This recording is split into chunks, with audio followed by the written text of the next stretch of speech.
ഇതാണ് IPS madam Deepika. ഒരു ദിവസം ദീപിക അവളുടെ അമ്മയായ ഗായത്രിയെയും കൂട്ടി ആ നാട്ടിലെ ഒരു ഹോട്ടലിലേക്ക് ഉച്ചഭക്ഷണം കഴിക്കാനായി പോവുകയാണ്. ഈ വേഷത്തിൽ ദീപികയെ കണ്ടാൽ അവൾ ഒരു IPS ഓഫീസർ ആണെന്ന് ആർക്കും അത്ര പെട്ടെന്നൊന്നും മനസ്സിലാകില്ല. അവർ പോകുന്നത് ഒരു ഓട്ടോറിക്ഷയിലാണ്. പോകുന്ന വഴിക്ക് ആ നാട്ടിലെ ഇൻസ്പെക്ടറായ അരവിന്ദും ടൗണിലേക്ക് ഓട്ടോറിക്ഷയിൽ കയറി. കുറച്ചു കഴിഞ്ഞപ്പോൾ ഇൻസ്പെക്ടർ അരവിന്ദ് ഓട്ടോ നിർത്താൻ പറഞ്ഞ് അയാൾ അവിടെ ഇറങ്ങി. ഓട്ടോറിക്ഷ ഡ്രൈവർ ഇൻസ്പെക്ടറോട് പണം ചോദിച്ചു. ഇത് കേട്ട് ഇൻസ്പെക്ടർ പറഞ്ഞു, ഈ ചെറിയ ദൂരത്തിന് പണമോ? ഞാനൊരു പോലീസ് ആണെന്നറിയില്ലേ, എന്നോട് പണം ചോദിക്കുന്നോ? ഇത് കേട്ട് ഓട്ടോ ഡ്രൈവർ ചെറിയ പേടിയോടെ പറഞ്ഞു, സാർ, ഇന്നത്തെ ആദ്യത്തെ ഓട്ടോ നിങ്ങളുടേതാണ്, എന്തെങ്കിലും തരൂ സാർ. ഇവരുടെ ഈ തർക്കം ഓട്ടോറിക്ഷയിൽ ഇരുന്ന് IPS ദീപിക കേൾക്കുന്നുണ്ടായിരുന്നു. ഇത് കേട്ടതും ഇൻസ്പെക്ടർക്ക് കൂടുതൽ ദേഷ്യം വന്നു. അയാൾ ഒന്നും ആലോചിക്കാതെ ആ ഓട്ടോ ഡ്രൈവറുടെ മുഖത്തേക്ക് അടിച്ചു. ഈ കാഴ്ച കണ്ട ദീപികക്ക് അധിക നേരമൊന്നും അവിടെ ഇരിക്കാൻ കഴിഞ്ഞില്ല. അവൾ ഓട്ടോറിക്ഷയിൽ നിന്നും ഇറങ്ങി ഇൻസ്പെക്ടർ അരവിന്ദിനോട് പറഞ്ഞു, സാർ, നിങ്ങൾ എന്താണ് ഈ ചെയ്യുന്നത്? നിങ്ങൾ ഒരു പോലീസ് ആണെങ്കിലും ഈ വ്യക്തി ദിവസവും ഓട്ടോറിക്ഷ ഓടിച്ചാണ് അയാളുടെ കുടുംബത്തെ നോക്കുന്നത്.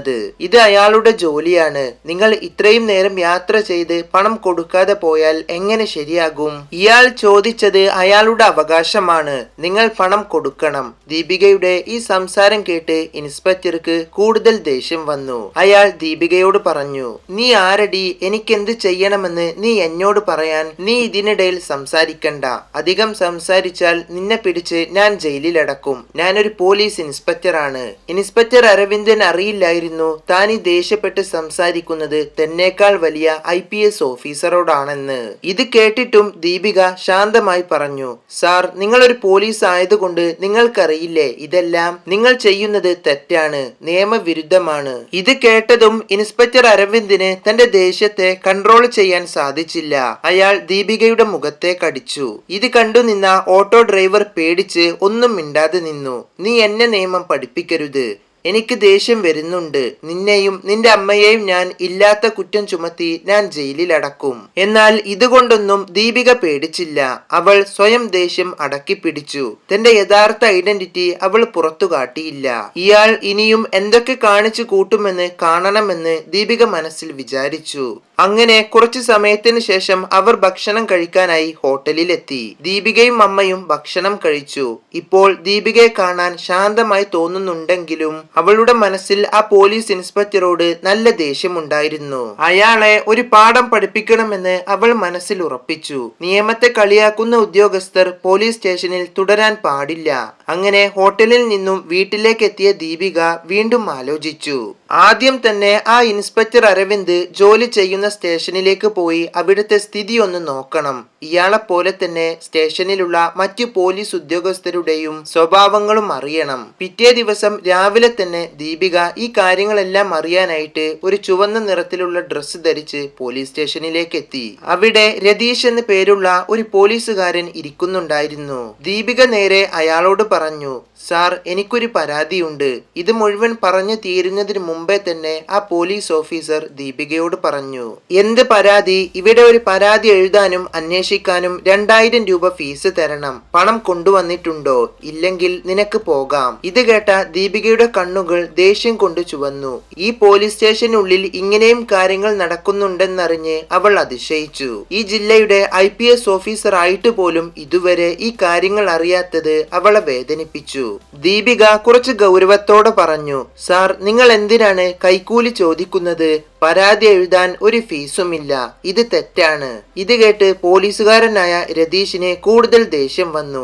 നീ ആരടി ഇതൊക്കെ പറയാൻ? എന്നേക്കാൾ നിനക്കാണല്ലോ നിയമം അറിയുന്നത്. ഇവിടെ നിന്ന് അധികം സംസാരിക്കരുത്. ഇത് കേട്ട് ദീപിക മനസ്സിൽ വിചാരിച്ചു, ഇയാളും ഇൻസ്പെക്ടർ അരവിന്ദിന്റെ വഴിയാണല്ലോ. അവൾ കുറച്ച് ശാന്തമായി ചോദിച്ചു, സാർ, നിങ്ങളുടെ ഇൻസ്പെക്ടർ അരവിന്ദ് സാർ എവിടെയാണ്? ഇത് കേട്ട് രതീഷ് പറഞ്ഞു, എനിക്കൊന്നും അറിയില്ല, പോയി നോക്ക്. ദീപിക വീണ്ടും കുറച്ച് ഗൗരവത്തോടെ പറഞ്ഞു, സാർ, നിങ്ങൾ എന്റെ പരാതി പണം തരാതെ എഴുതിയില്ലെങ്കിൽ ഞാൻ നിങ്ങൾക്കെതിരെ നടപടിയെടുക്കും. ഞാൻ ആരാണെന്ന് നിങ്ങൾക്കറിയില്ല. ഇത് കേട്ട് ആ പോലീസുകാരൻ ഒന്ന് ചിരിച്ചു. നീ എന്നെ ഭീഷണിപ്പെടുത്തുകയാണോ? നീ ആരടി? നീ വെറും ഒരു സാധാരണ പെൺകുട്ടിയാണ്. നിന്റെ തമാശയൊന്നും ഇവിടെ നടക്കില്ല. വേഗം ഇവിടെ നിന്ന് പോകൂ. ഇത് കേട്ട ദീപിക മനസ്സിൽ പറഞ്ഞു, ഇവർക്കെതിരെ എന്തെങ്കിലും ചെയ്യണമെങ്കിൽ തെളിവില്ലാതെ നടക്കില്ല. അവൾ ഒന്നാലോചിച്ച ശേഷം സ്റ്റേഷനിൽ നിന്നും പുറത്തേക്ക് പോന്നു. ശേഷം ദീപിക അവളുടെ ഫോണിലെ റെക്കോർഡിംഗ് ഓൺ ചെയ്ത ശേഷം വീണ്ടും സ്റ്റേഷന്റെ അകത്തേക്ക് നടന്നു.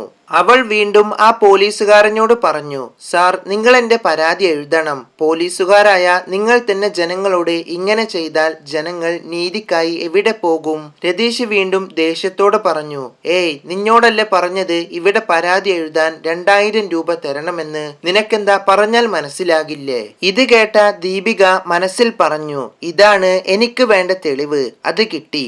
രതീഷ് അവിടെയുള്ള 2 കോൺസ്റ്റബിൾമാരോട് ദീപികയെ പിടിച്ച് പുറത്താക്കാൻ ആവശ്യപ്പെട്ടു. അവർ ദീപികയുടെ അടുത്തേക്ക് എത്തിയതും അവൾ പറഞ്ഞു, എന്നെ തുടരുത്. ഞാൻ ആരാണെന്ന് നിങ്ങൾക്കറിയില്ല. ഇതും പറഞ്ഞ് അവൾ തന്റെ സർക്കാർ ID കാർഡ് എടുത്ത് അവരുടെ മുന്നിലേക്ക് വെച്ചു.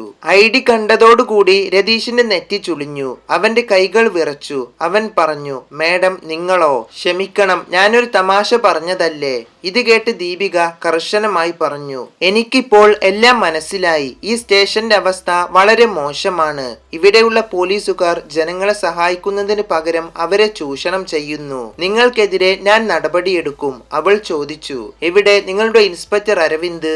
രതീഷ് പറഞ്ഞു, മേഡം, സാർ ഇന്ന് ലീവാണ്. ദീപിക വീണ്ടും പറഞ്ഞു, നിങ്ങൾക്കെതിരെയും ഇൻസ്പെക്ടർ അരവിന്ദിനെതിരെയും ഉടനെ തന്നെ നടപടി ഉണ്ടാകും. ശേഷം ദീപിക ഒരു സാക്ഷിക്കായി ആ ഓട്ടോ ഡ്രൈവറെ ചെന്ന് കണ്ട് കാര്യങ്ങൾ പറഞ്ഞു. ഹലോ, എന്തൊക്കെയുണ്ട്? നീ ഇൻസ്പെക്ടർ അരവിന്ദിനെതിരെ സാക്ഷി പറയണം. അന്ന് അവിടെ നടന്നത് നീ കണ്ടതല്ലേ? ഇത് കേട്ട് ആ ഓട്ടോ ഡ്രൈവർ ഒന്ന് ഭയപ്പെട്ടു. പക്ഷെ ദീപിക വീണ്ടും പറഞ്ഞു, ഞാൻ ഈ നാട്ടിലെ IPS ഓഫീസർ ദീപികയാണ്. നീ പേടിക്കണ്ട, ഞാൻ നിന്നെ സംരക്ഷിക്കും. ഇത് കേട്ടതോടെ അയാൾക്ക് ധൈര്യം വന്നു. അവൻ പറഞ്ഞു, മേഡം, നിങ്ങൾ എന്റെ കൂടെയുണ്ടെങ്കിൽ ഞാൻ സാക്ഷി പറയാൻ തയ്യാറാണ്. അധികം വൈകാതെ അവർ രണ്ടുപേരും ഉടനെ തന്നെ SP ഓഫീസിലേക്ക് പുറപ്പെട്ടു. അവിടെ ഇൻസ്പെക്ടർ അരവിന്ദും രതീഷും ഉയർന്ന ഉദ്യോഗസ്ഥനായ DYSPയും ഉണ്ടായിരുന്നു. DYSPയോട് നടന്ന സംഭവങ്ങളെല്ലാം ആ ഓട്ടോ ഡ്രൈവർ ദീപികയുടെ സഹായത്തോടെ പറഞ്ഞു. ഇത് കേട്ട് DYSPക്ക് ദേഷ്യം വന്നു. അയാൾ പറഞ്ഞു, നിയമത്തെ കളിയാക്കുന്നവർക്ക് പോലീസ് വകുപ്പിൽ സ്ഥാനമില്ല. രണ്ടുപേരെയും ഉടനെ തന്നെ സസ്പെൻഡ് ചെയ്യാനുള്ള കാര്യങ്ങൾ അദ്ദേഹം ചെയ്തു. ഈ വാർത്ത വളരെ പെട്ടെന്നു തന്നെ പത്രങ്ങളിലൂടെയും TV വാർത്തകളിലൂടെയും നാടാകെ പരന്നു. കേസ് നേരെ കോടതിയിലെത്തി. ജഡ്ജി പറഞ്ഞു, പോലീസ് എന്നത് ജനങ്ങളെ സംരക്ഷിക്കാനുള്ളതാണ്, അല്ലാതെ അവരെ ഭീഷണിപ്പെടുത്താനും പണം തട്ടിയെടുക്കാനും ഉള്ളതല്ല. രണ്ടുപേരെയും അവരുടെ സർവീസിൽ നിന്ന് പുറത്താക്കാനുള്ള നടപടികൾക്കായി ജഡ്ജി വിധിച്ചു. ഇത് കണ്ട് സന്തോഷവാനായ ഓട്ടോ ഡ്രൈവർ ദീപികയോട് പറഞ്ഞു, മേഡം, നിങ്ങളില്ലായിരുന്നുവെങ്കിൽ എന്നെ പോലുള്ള പാവങ്ങൾക്ക് നീതി ലഭിക്കില്ലായിരുന്നു. ഇത് കേട്ട ദീപിക ചിരിച്ചുകൊണ്ട് പറഞ്ഞു, പോലീസ് യൂണിഫോം ജനങ്ങളുടെ സേവനത്തിനും സംരക്ഷണത്തിനും ഉള്ളതാണ്. ഞാൻ ഈ യൂണിഫോമിൽ ഉള്ളതുവരെ നീതി ജനങ്ങളുടെ കൂടെയായിരിക്കും. നിയമത്തിനു മുകളിൽ ആരുമില്ല, അത് പോലീസ് ഉദ്യോഗസ്ഥനായാൽ പോലും. അപ്പോ വീഡിയോയുടെ അവസാനിപ്പിക്കുകയാണ്. സാധാരണയായി കണ്ടുവരുന്ന ഒരുപാടധികം ഗുണപാഠങ്ങൾ നിറഞ്ഞ ഒരു കഥയാണിത്. കഥ കേട്ടപ്പോൾ നിങ്ങൾക്ക് തോന്നിയ അഭിപ്രായങ്ങളെല്ലാം കമന്റ് ചെയ്യുക. അപ്പോ അടുത്തൊരു വീഡിയോയുമായി കാണാം.